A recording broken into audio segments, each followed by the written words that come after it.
Prof, yang kedua siapa ini? Tetap Pak Abdul Khair Ramadan? Ya, Dr. Abdul Khair Ramadan. Supaya dihadapkan Dr. Haji Abdul Khair Ramadan.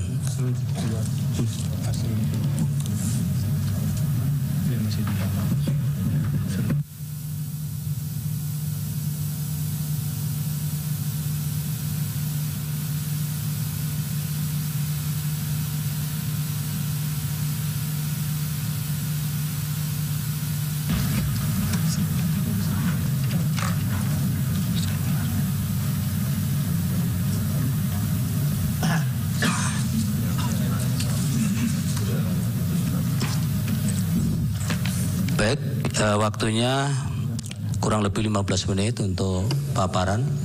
Baik, yang nanti tanya jawab kira-kira. Majelis Ketua, itu untuk samakan saja antara ahli-ahli yang lain.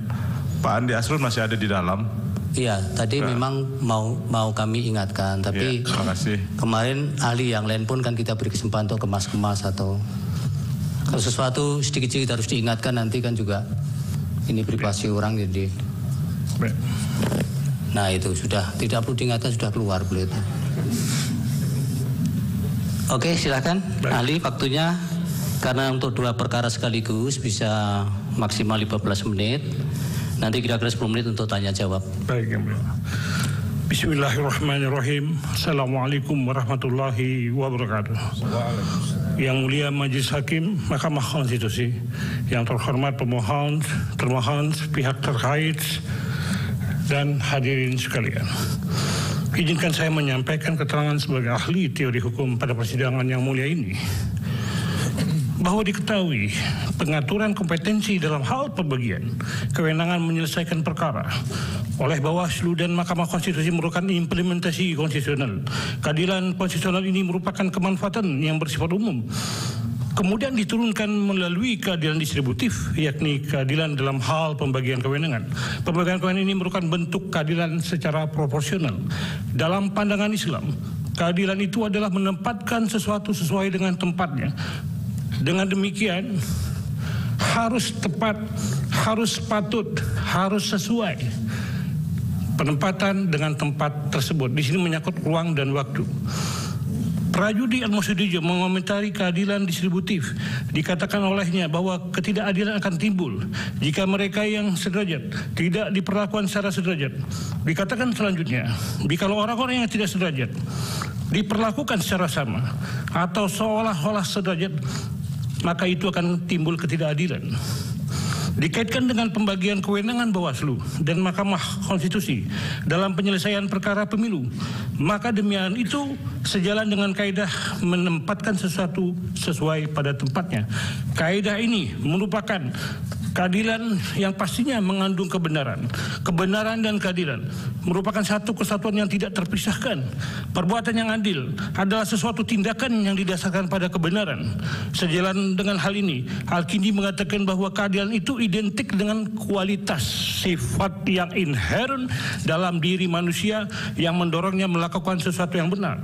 Telah menjadi dalil yang masyhur bahwa mempersamakan dua hal yang berbeda adalah tidak benar dan sekaligus tidak adil.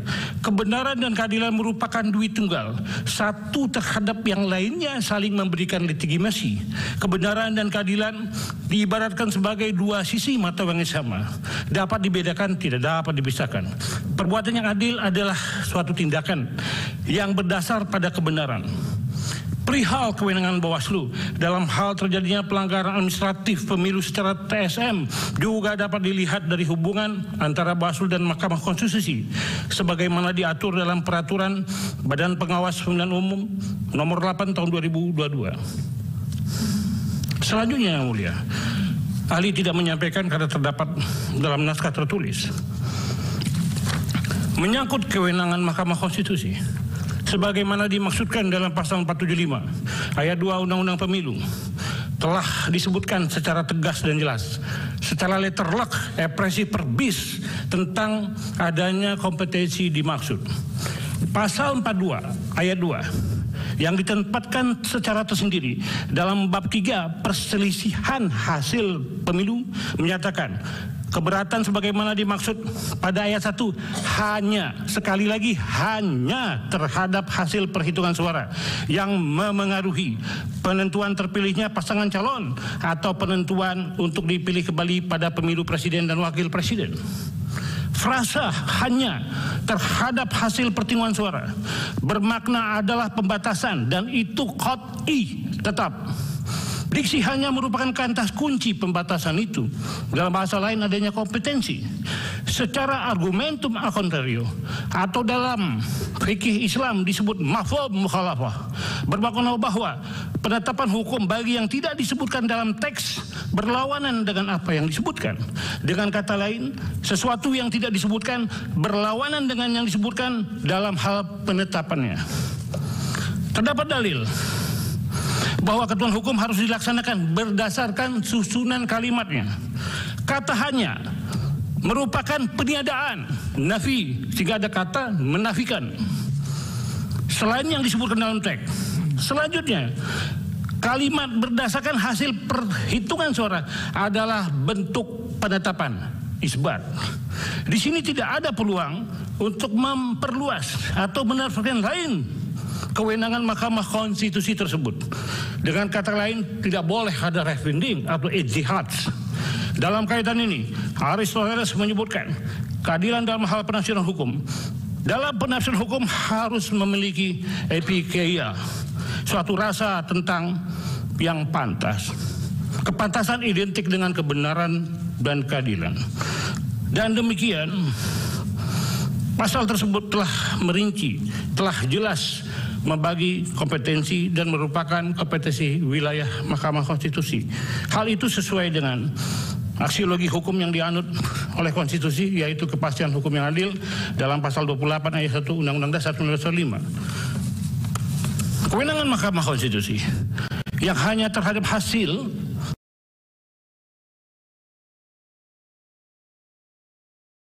perhitungan suara selaras dan sejalan dengan pendapat Aristoteles.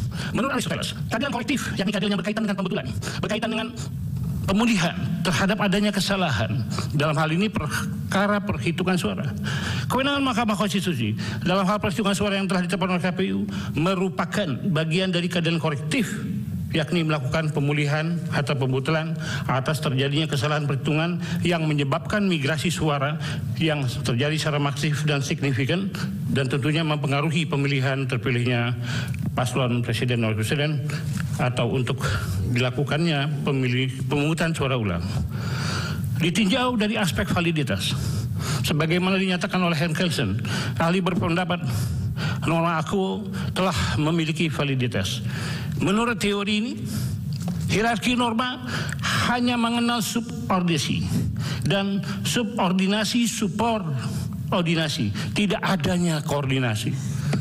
Pemilihan tata hukum positif merupakan hal utama yang salah satunya mendasarkan pada azas legalitas, tepatnya kompetisi absolut. Hal ini dengan kaidah fikih, ma la yatibul wajibu ila fihi fa huwa wajib. Sesuatu hal yang menjadi penyempurna dari sesuatu yang bersifat wajib itu, maka sesuatu itu adalah bersifat atau dihukumi wajib pula. Dikatakan dengan kompetensi ini, maka kompetisi yang notabene berkedudukan sebagai penyempurna dari sesuatu hal yang bersifat wajib, yakni mewujudkan kita hukum. Kita hukum kita ketahui sebagaimana Gustav Rachbach mengatakan tetapi konstitusi mengedepankan kepastian hukum yang adil, kepastian secara prosedural, pasti di dalamnya ada keadilan prosedural untuk menuju keadilan substansial. Mencermati diskusi publik dan adanya desakan kepada yang mulia Mahkamah Konstitusi agar Mahkamah melakukan upaya atau tindakan progresif guna mengadili perkara pelanggaran administratif yang bersifat TSM, dan dengannya Mahkamah berwenang memutus dengan putusan pembatalan terhadap pasangan calon presiden dan wakil presiden, yaitu Prabowo Subianto dan Gibran Rakabuming Raka, dan pengundian ulang, maka hal itu tidak dibenarkan secara hukum. Selain dalil-dalil yang ahli sampaikan di atas, terdapat kaidah yang umum yang menjadi rujukan bagi kita semua, dan ini diterima oleh teori kemanfaatan sebagaimana disampaikan oleh Jeremy Bentham.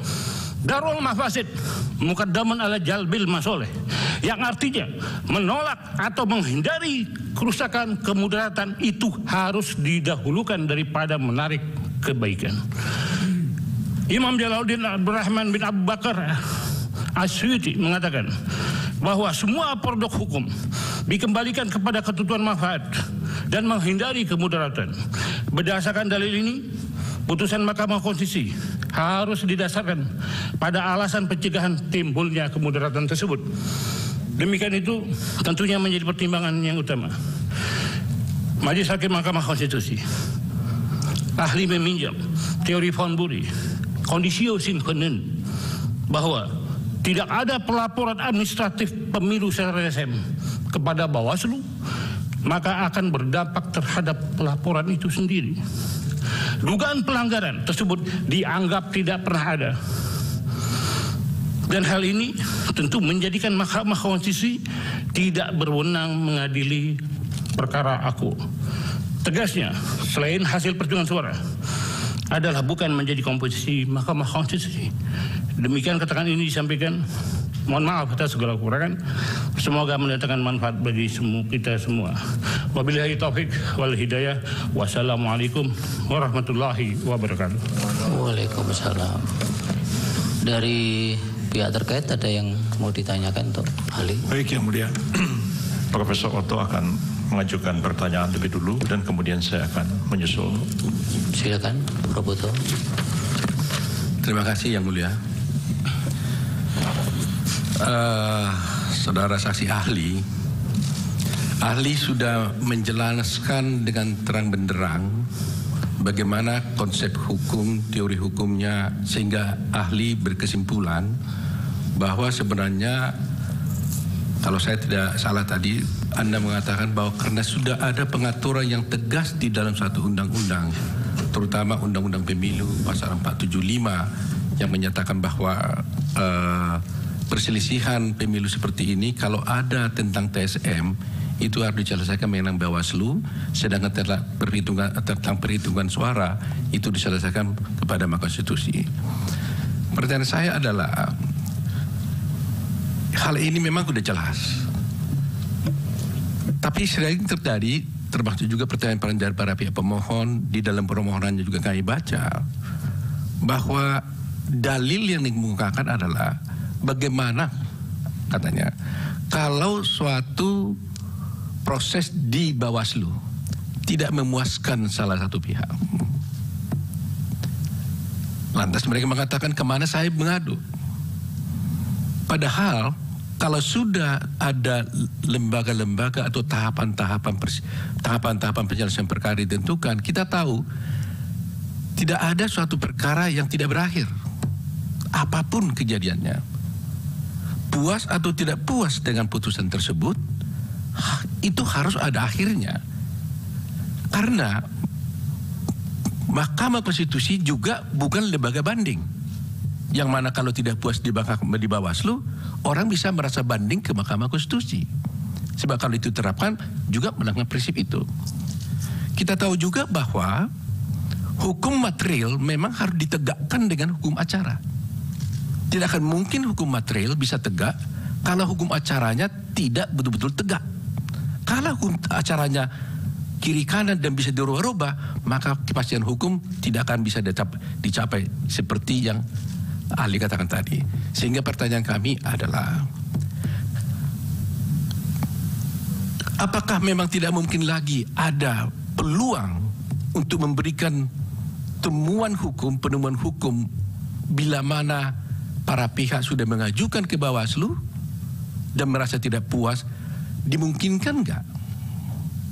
Bahwa maka tadi Anda mengatakan tidak lagi resfinding, tapi apa landasan filosofis, teoritis yang memperkuat hal ini, yang memperkuat, ya, supaya kita bisa dapat landasan yang kuat bahwa kalau memang sudah ke Bawaslu tidak bisa lagi banding atau apapun ke Mahkamah Konstitusi. Ini pertanyaan kami kepada ahli. Silakan, cukup bagi kami. Silakan. Kami lanjutkan Yang Mulia. Ada 2 pertanyaan yang kami ingin kemukakan kepada saudara ahli. Saudara ahli mengutip As-Suyuti dan mengutip para ahli filsafat hukum Islam bahwa al-adalah, keadilan itu adalah esensi daripada etik, dan etik itu harus melandasi pembentukan sebuah norma hukum. Persoalannya adalah saudara Gibran dan saudara Prabowo Subianto itu telah disahkan oleh KPU sebagai pasangan calon dan kemudian telah ikut dalam pemilu dan telah ada hasilnya sebagaimana telah diputuskan oleh Mahkamah Konstitusi. Dilihat dari sudut pandangan filsafat hukum tentang adalah yang menjadi esensi dari norma etik yang harus mendasari sebuah norma hukum.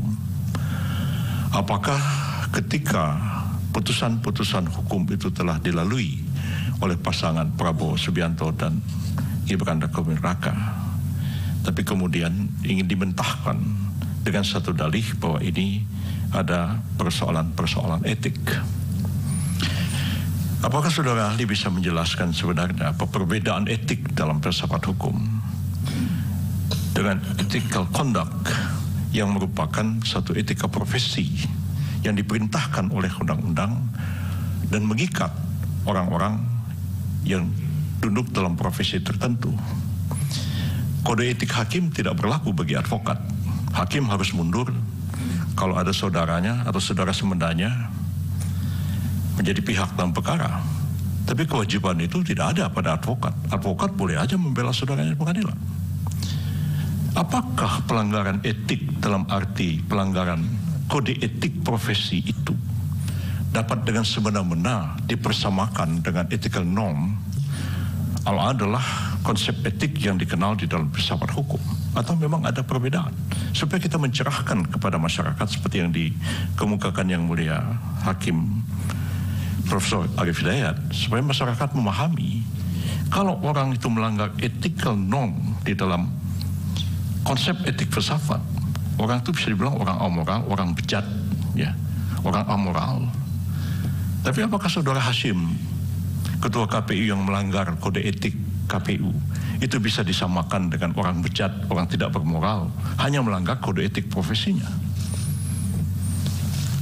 Bagaimana saudara ahli bisa menerangkan konteks? Apakah adil bagi saudara Gibran dan Prabowo yang telah menyalami tahap-tahapan menurut hukum, di ujung jalan divonis tidak adil, divonis harus didiskualifikasi karena terjadi serangkaian pelanggaran etik?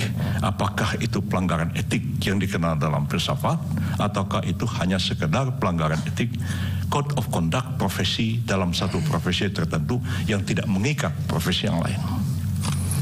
Yang kedua, dalam persidangan yang lalu ada ahli yang mengatakan putusan Mahkamah Konstitusi nomor 90 itu tidak dengan serta-merta dapat dilaksanakan oleh KPU dalam hal menerima pendaftaran Gibran Raka dan Prabowo Subianto. Alasannya, karena putusan Mahkamah Konstitusi itu adalah vonis. Vonis pengadilan tidak bisa dijalankan dengan serta-merta, tetapi harus dieksekusi lebih dulu. Apakah betul putusan Mahkamah Konstitusi dalam konteks pengujian undang-undang itu sama pengertiannya dengan vonis yang dikenal secara konvensional dalam praktek hukum di negeri kita yang berasal dari peristilahan sejak zaman Belanda dulu? Apa betul putusan Mahkamah Konstitusi vonis lalu kemudian tidak bisa dijalankan, kecuali harus dieksekusi lebih dulu? Apakah bisa dijalankan begitu saja? Apakah ada esensi perbedaan antara vonis perdata, vonis pidana dengan putusan pengujian peraturan perundangan oleh Mahkamah Konstitusi? Demikian pertanyaan saya, Yang Mulia. Baik, dari pemohon 1. Terima kasih Yang Mulia. Saya memahami ahli mengatakan bahwa hanya penghitungan suara, ya, hanya hitung-hitungan itu standingnya.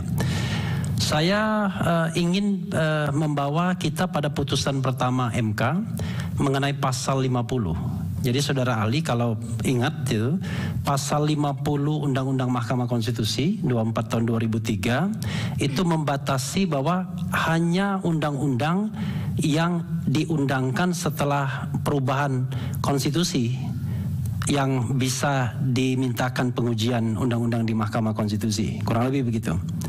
Dan kita tahu bahwa perubahan konstitusi pertama itu tanggal 19 Oktober tahun 1999.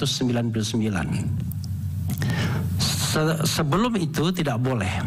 Tapi kemudian ada pengujian terhadap undang-undang tahun 85. Dan dalam putusan pertama MK dikatakan dikesampingkan pasal 50 itu. Padahal pasal 50 tidak dimintakan judicial review, tapi setelahnya itu dimintakan judicial review dan kemudian dibatalkan. Tapi pada waktu itu tidak dimintakan judicial review. Tetapi permohonan itu tetap diproses oleh Mahkamah Konstitusi walaupun kemudian putusannya ditolak, tapi tidak NO. Kenapa? Karena MK mengatakan bahwa kewenangan MK itu diatur di konstitusi, tidak boleh dikurangi dalam peraturan di bawah konstitusi.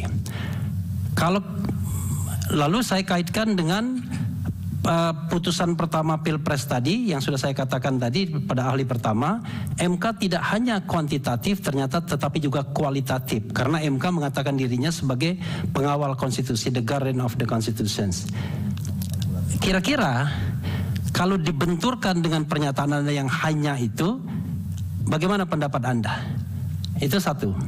Yang kedua, ini ada undang-undang, ini ada putusan Mahkamah Konstitusi. Let's say pasal 50 itu masih eksis karena tidak dibatalkan, belum dibatalkan. Tetapi ada putusan MK yang mengenyampingkan undang-undang pasal 50 tersebut. Mana yang akan Anda pegang? Undang-undang yang masih memuat pasal 50 atau putusan MK yang sudah mengenyampingkan pasal 50? Itu pertanyaan saya. Mungkin dilanjutkan rekan saya. Silakan Pak Heru. Terima kasih Yang Mulia.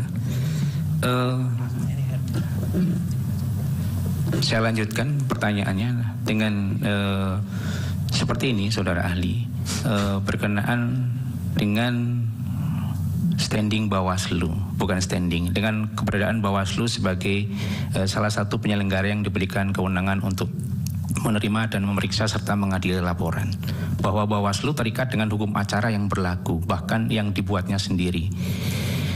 Dalam hal misalnya, dalam hal laporan belum memenuhi syarat, ini kewenangan Bawaslu menerima laporan. Kepada pelapor diberikan kesempatan melengkapi syarat dalam waktu yang pantas.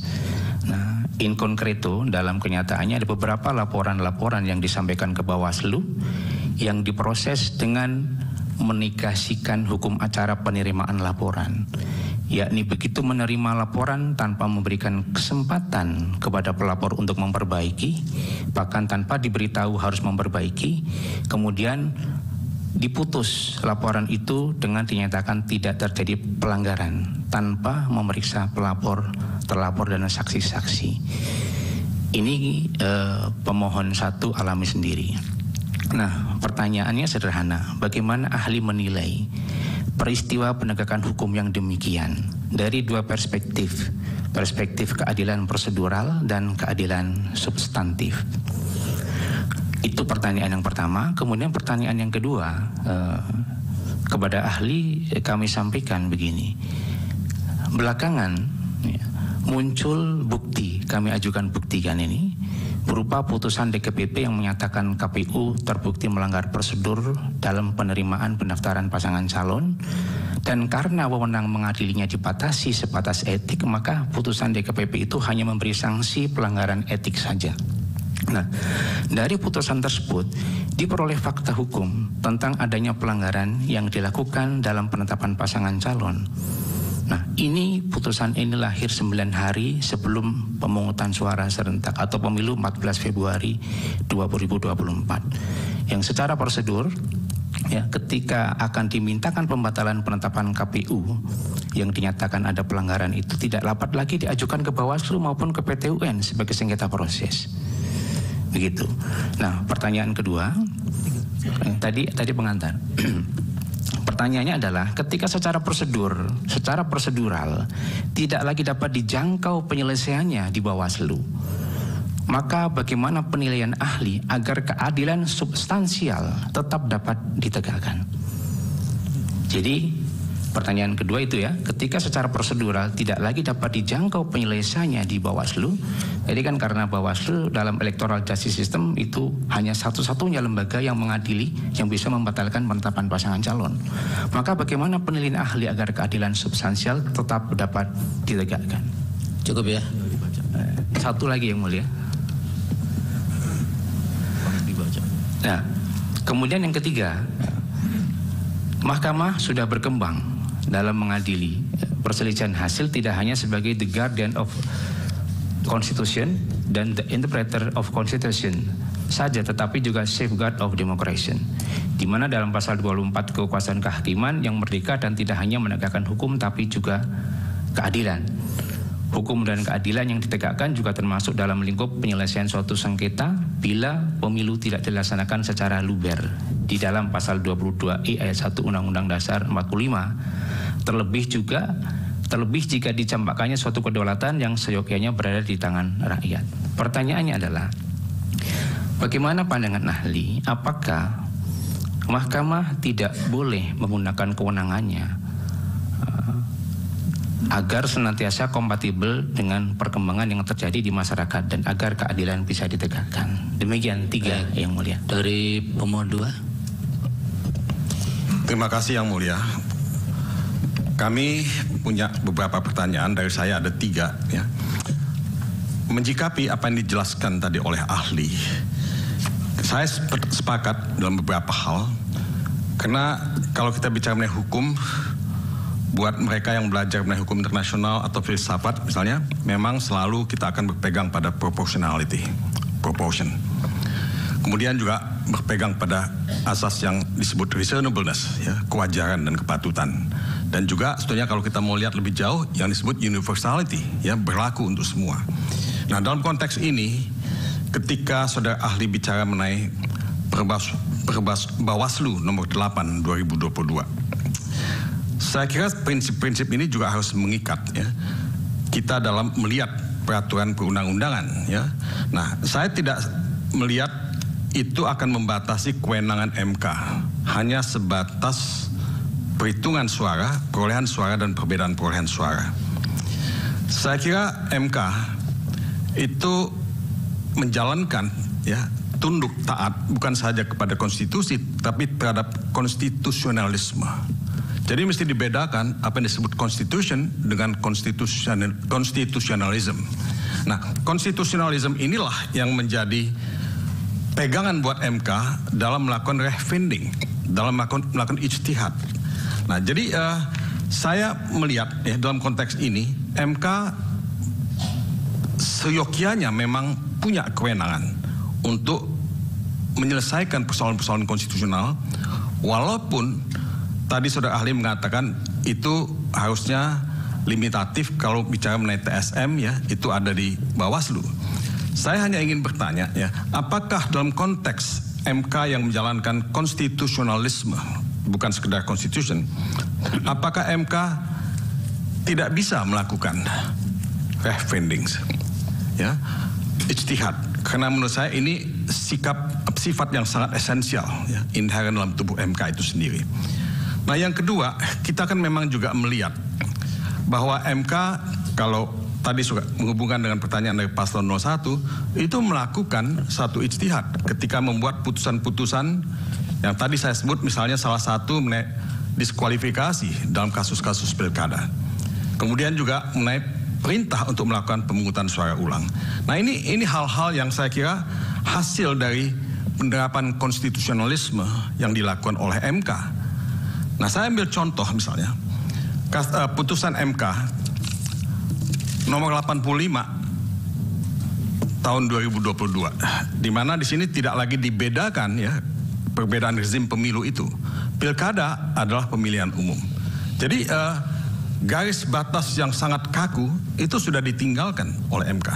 Nah, apakah saudara ahli juga sependapat bahwa konstitusionalisme yang menjadi landasan dari MK ya dimanapun itu membolehkan mereka ya untuk melakukan ya hal-hal ini. Apakah MK bersalah atau keliru kalau tidak melakukan itu? Nah, yang ketiga, Yang Mulia,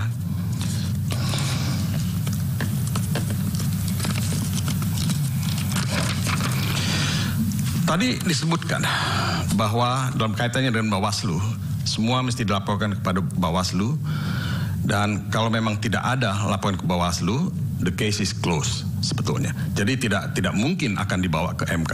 Ini yang saya dengar kalau saya tidak salah tangkap tadi. Tapi saya tetap melihat bahwa MK itu adalah the last resort. Gitu. The last resort dalam mencari kebenaran konstitusional. Apalagi memang kita semua sepakat bahwa MK itu the guardian of the constitution. Jadi kalau dikatakan bahwa tidak semua TSM itu ada dalam Undang-Undang Nomor 7 Tahun 2017, saya kira sih itu betul. Jadi MK itu sebetulnya punya kewenangan dan sudah melakukan pemeriksaan dan putusan. Nah, pertanyaannya adalah apakah menafikan MK sebagai guardian of the constitution dan lembaga yang menjalankan konstitusionalisme itu keliru. Kalau misalnya dibatasi ya, tidak boleh ya melakukan pemeriksaan terhadap hal-hal yang sifatnya TSM ya, yang katanya sangat limitatif gitu. Itu pendapat yang super konservatif dan sangat statis. Ini pertanyaan saya yang mulia. Yang berikutnya siapa yang bertanya? Yang berikutnya Saudara Magdir. Terima kasih yang mulia. Silakan Pak Magdir. Terima kasih yang mulia. Pertanyaan saya yang pertama kepada saudara ahli ya. Saya ingin melanjutkan dari pernyataan Profesor Yusril tadi mengenai hukuman yang telah dijatuhkan kepada salah seorang hakim karena terkait dengan etika profesi, pelanggaran etika profesi. Nah, pada sisi yang lain, memang betul terhadap hakim itu sudah dijatuhi ya, karena dianggap melanggar kode etik. Persoalan pokoknya adalah putusan itu sendiri ya yang dihasilkan dari pelanggaran kode etik ya, apakah juga sebenarnya ini adalah satu bentuk pelanggaran norm ya, kalau kita lihat dari sisi filsafat. Saya kira ini yang perlu juga dijawab oleh saudara ahli ya. Apakah ketika orang yang menjatuhkan putusan itu sudah dihukum, putusan itu tidak layak lagi untuk dipersoalkan? Mestinya kan tidak begitu. Ya, Radbruch misalnya mengatakan bahwa hukum itu kan harus ada keadilan, kemanfaatan dan seterusnya. Ya, itu pertanyaan saya yang pertama kepada saudara ahli. Kemudian yang kedua yang saya ingin tanya kepada saudara ahli tadi menerangkan bagaimana hukum Islam menempatkan keadilan, ya, bahwa keadilan itu harus diletakkan pada tempatnya. Saya setuju dengan itu. Nah, pertanyaan saya begini, ketika seseorang yang mempunyai kekuasaan, ya, mau menempatkan anaknya dalam posisi tertentu karena dia sudah tidak berhasil, ya, untuk meraih atau memperpanjang kekuasaan itu, apakah menurut saudara ahli tindakan seperti ini yang mengubah undang-undang, ya, melalui satu putusan yang cacat secara hukum dan secara logis juga tidak tepat, ini masih kita bisa katakan merupakan satu tindakan untuk mendapatkan keadilan? Karena saya tahu, misalnya kita tahu bahwa Nabi pernah menyampaikan satu hadis, kalau anaknya itu mencuri Fatimah itu akan dia potong tangannya.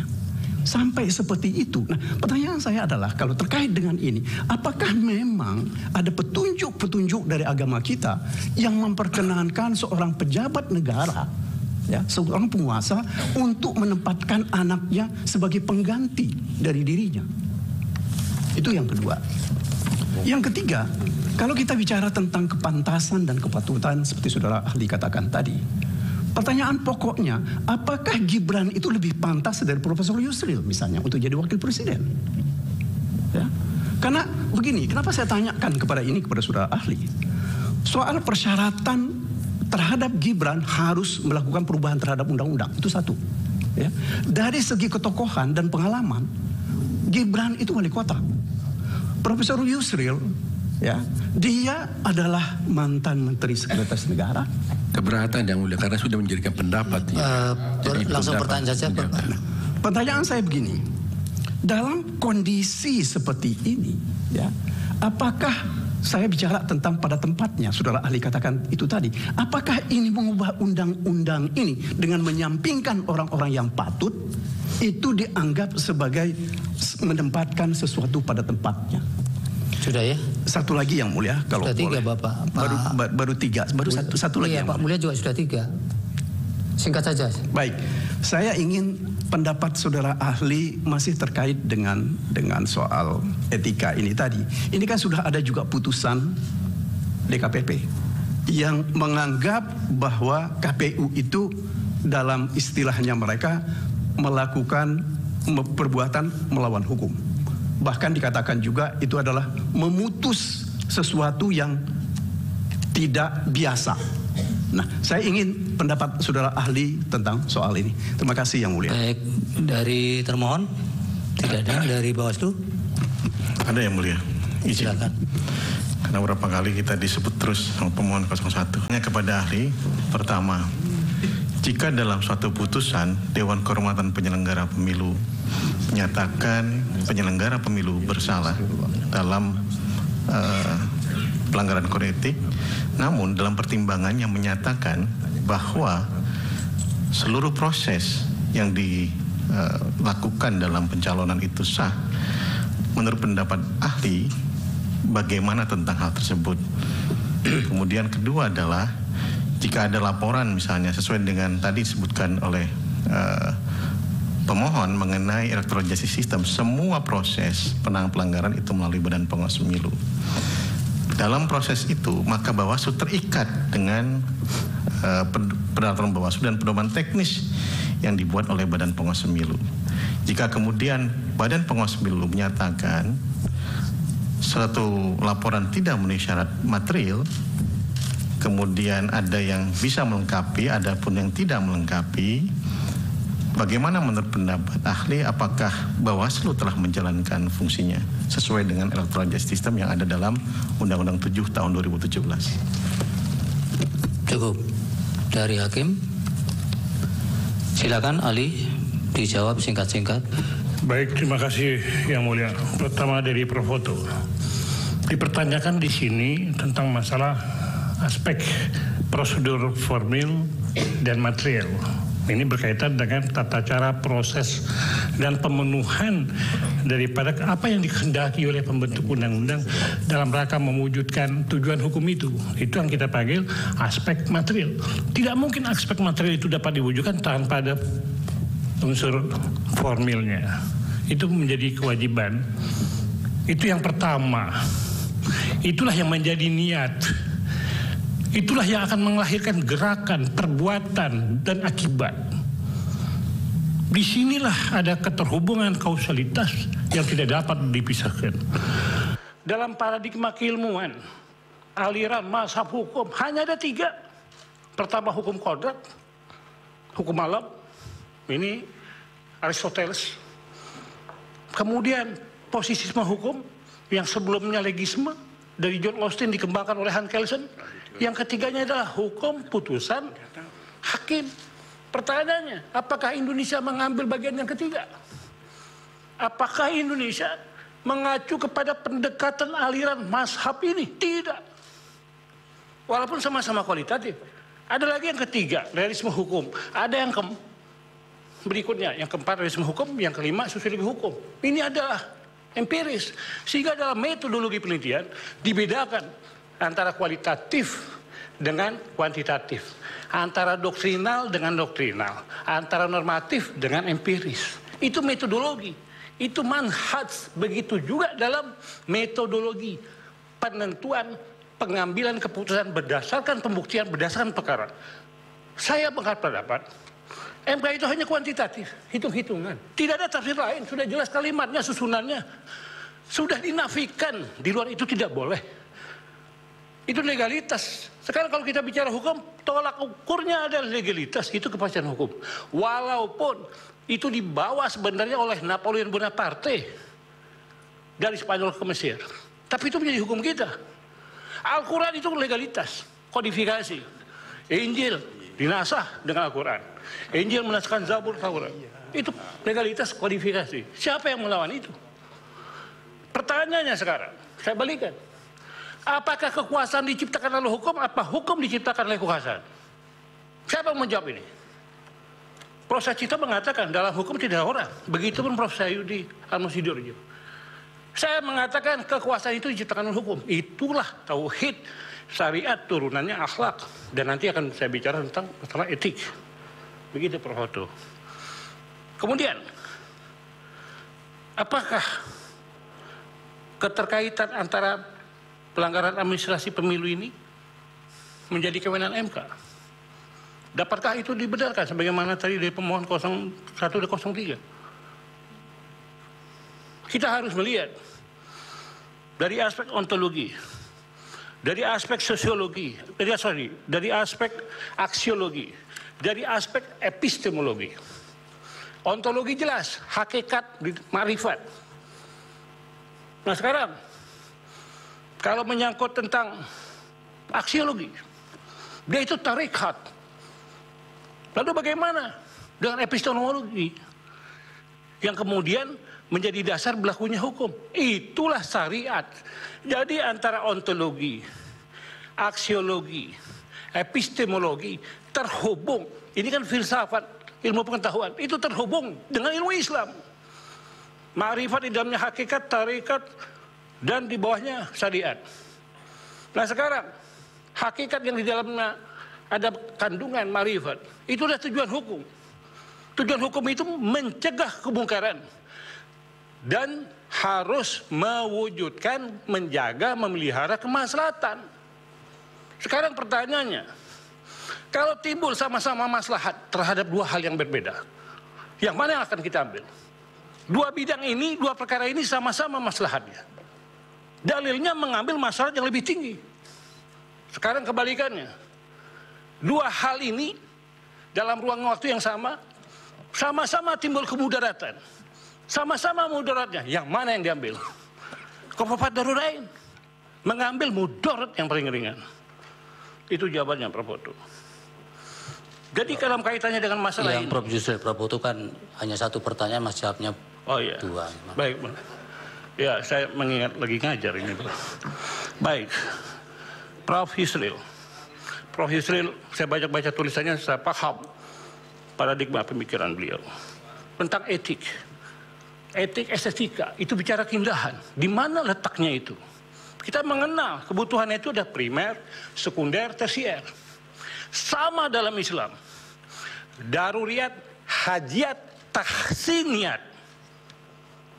Darurat itu darul khamsah, menjaga yang lima, menjaga agama, jiwa, akal, keturunan, harta. Ini kalau dikaitkan panjang yang mulia. Ini terkait dengan 5 sila Pancasila. Nah sekarang, apa itu yang dipanggil hajiat? Hajiat itu pelengkap untuk mencapai kemahaselatan, mencapai tujuan hidup yang benar, yang baik sebagaimana tuntutan agama. Lalu masalah tahsiniyat.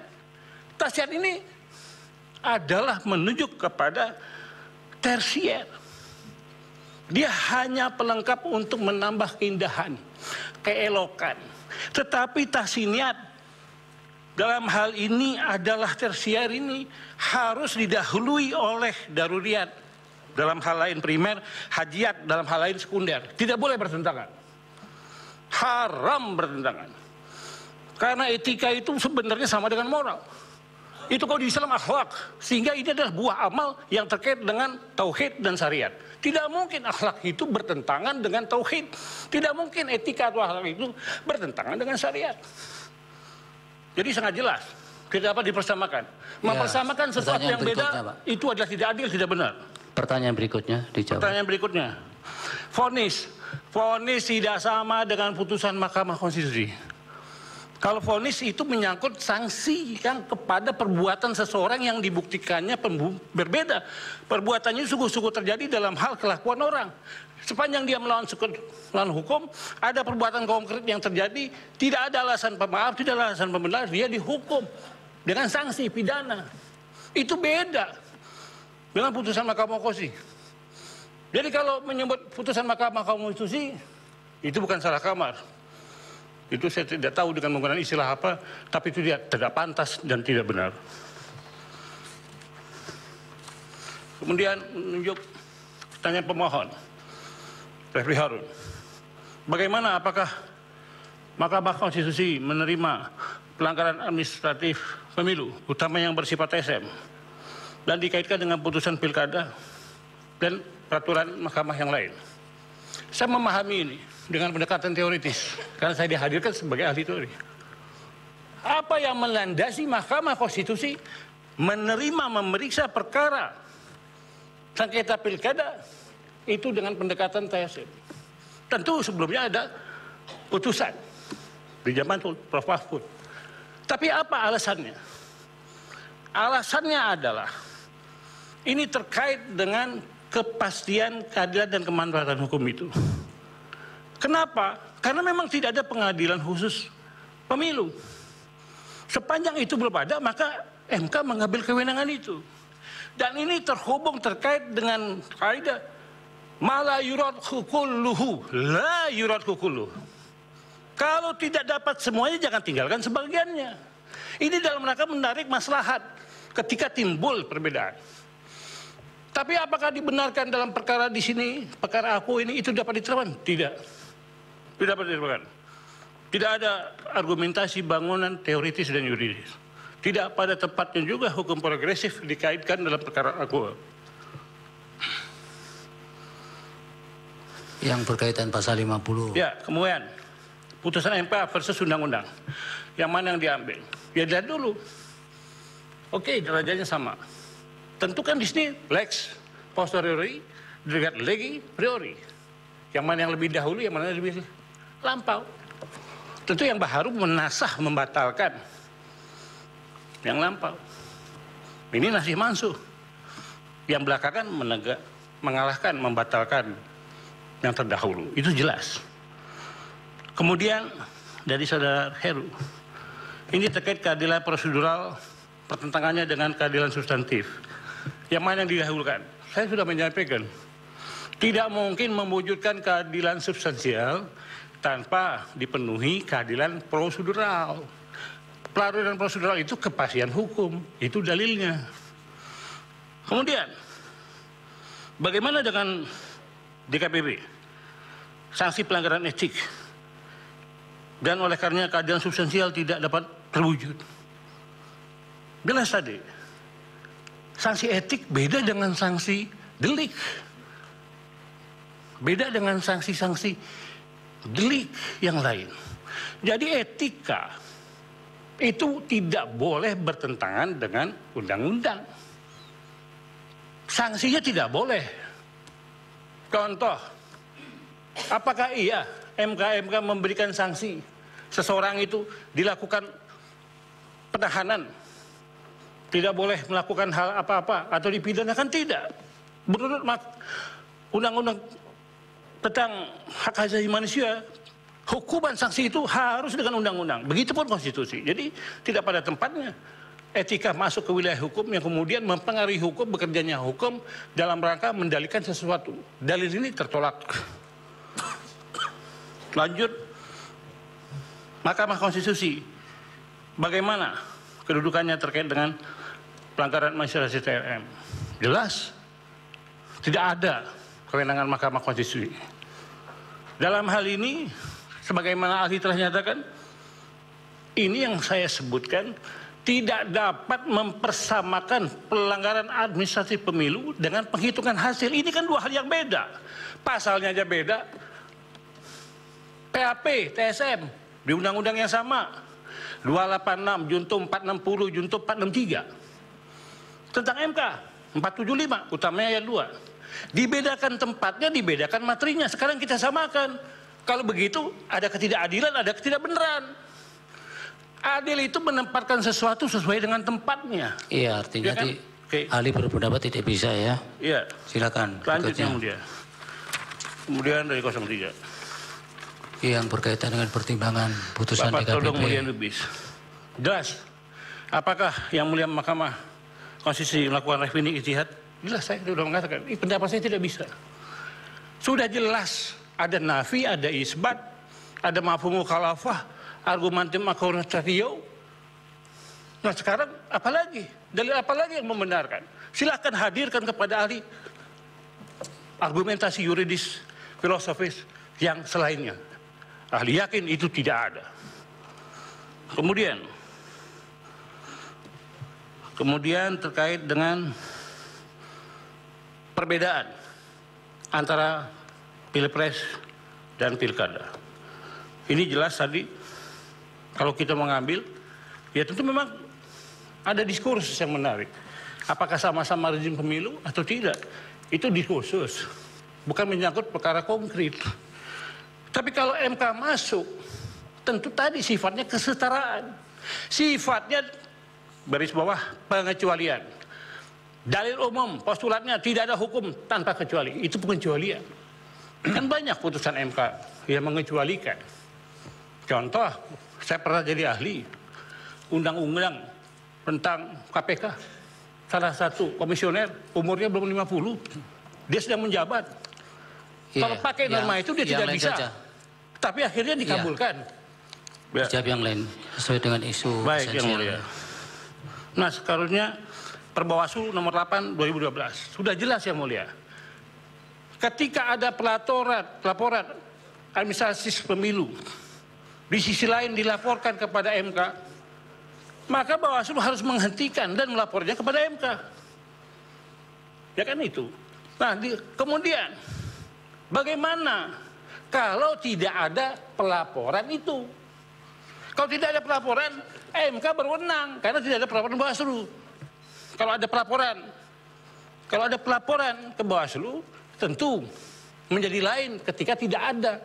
Nah masalahnya, apakah dalam perkara ini ada pelaporan pelanggaran administrasi pemilu secara TSM ke Bawaslu? Kalau tidak ada, telah kehilangan objeknya. MK tidak berwenang untuk mengadili perkara PAP TSM. Hanya perhitungan suara, dan itu pun harus dibuktikan dengan metodologi kuantitatif migrasi suara. Yang dari pemohon 2. Baik. Ya, untuk yang selanjutnya, etik sudah jelas yang mulia. Masalah keadilan sudah jelas. Putusan DKP sudah sesuai dengan tempatnya dan itu tidak dapat terbantahkan. Kemudian terkait dengan dari pihak termohon. Ini sama bagaimana termohon yang mana ini? Bawaslu. Bawaslu. Ya. Terkait dengan kode etik. Apakah sah penerapannya? Dia sah untuk perilakunya. Karena yang dinilai adalah etikanya. Bukan pelanggaran hukum dalam hal delik. Kalau hal delik ya tentu harus undang-undang. Jadi tidak ada masalah menurut ahli yang mulia. Yang jelas kepentingan hukum rek belangan harus diutamakan daripada individual belangan. Demikian yang mulia. Dari Prof. Saldi ada pertanyaan. Silakan. Makasih Pak Ketua. Ahli, saya mau dapat perspektif saja dari ahli ya. Nanti kalau ahli sempat, coba lihat putusan Mahkamah Konstitusi nomor 1 tahun 2019 tentang sengketa Pilpres itu ya. Halaman 1934. Di sini pemohon mendalilkan soal calon wakil presiden Ma'ruf Amin ketika itu adalah masih ada keterkaitan jabatannya di badan usaha milik negara. Lalu mahkamah menilai dan memutus dalil itu. Menurut Anda ini menyangkut kuantitatif atau kualitatif? Kualitatif yang mulia, bukan kuantitatif. Terima kasih Pak Ketua. Ya. Izin Pak Ketua. Oh silakan. Boleh. Ya, ini supaya kami tidak keliru ya di dalam menimbang keterangan ahli. Tadi kan dikutip ya kaidah darul mafasid muqaddamun ala jalbil masolih. Saya ingin tanya dulu, yang mafsadah dan maslahah itu yang mana terkait dengan apa yang dimohon? Apakah kemudian menolak permohonan atau menerima permohonan? Baik. Yang mana ini, Mas? Baik. Itu yang pertama dulu. Yang kedua tadi juga terakhir dikutip ya, kaidah ma la yutraku kulluh la yutraku kulluh. Saya ingin tanya juga, lah kalau kaidah ini diterapkan, apakah ini tidak berarti kalau mengabulkan sebagian, kalau menolak juga sebagian? Apa kira-kira penjelasan supaya kita nggak confuse ini memahami keterangan ahli? Terima kasih. Ya, yang namanya kaidah itu sama dengan teori yang mulia. Kalau usul fikih itu azas prinsip. Nah, kaidah itu harus diterapkan, diimplementasikan, dan itu tergantung pandangan jiwa, pikiran, dan kemampuan seseorang. Nah, dalam kaitan ini, yang mana yang didahulukan? Para imam mazhab berbeda pendapat tentang ini. Bahkan antara Imam Syafi'i dengan Imam Malik dan Imam Hanafi itu berbeda. Pendapat lama, pendapat baru, kol kodim, kol jadid, yang disinggung para mahfud, itu ada di situ. Tapi terkait dengan ini, malah yurarku kuluhu, la yurarku kuluhu, itu menunjuk kepada adanya kemanfaatan yang mesti diambil dan tidak bisa ditinggalkan. Tetapi harus terhubung, apakah ngambil manfaat itu menjadi kemungkaran? Ada mafsadat, ada mudarat. Kalau ada diambil itu timbul kemungkaran. Kaidahnya tadi mencegah kemungkaran lebih diutamakan daripada menarik maslahat kebaikan. Karena dalam Islam itu sangat jelas ukurannya. Olehnya ditentukan apa yang menjadi syarat-syarat itu. Ditegaskan. Sekarang pertanyaannya, apakah nas teks itu qat'i apa zanni? Qat'i ini tetap saya menyatakan Cukup Ali, jangan cukup ya. Terlalu melebar. Baik, dari Ali cukup ya, waktunya sudah habis. Baik, yang mulia. Terima kasih, yang mulia. Terima kasih, mudah-mudahan keterangannya bermanfaat.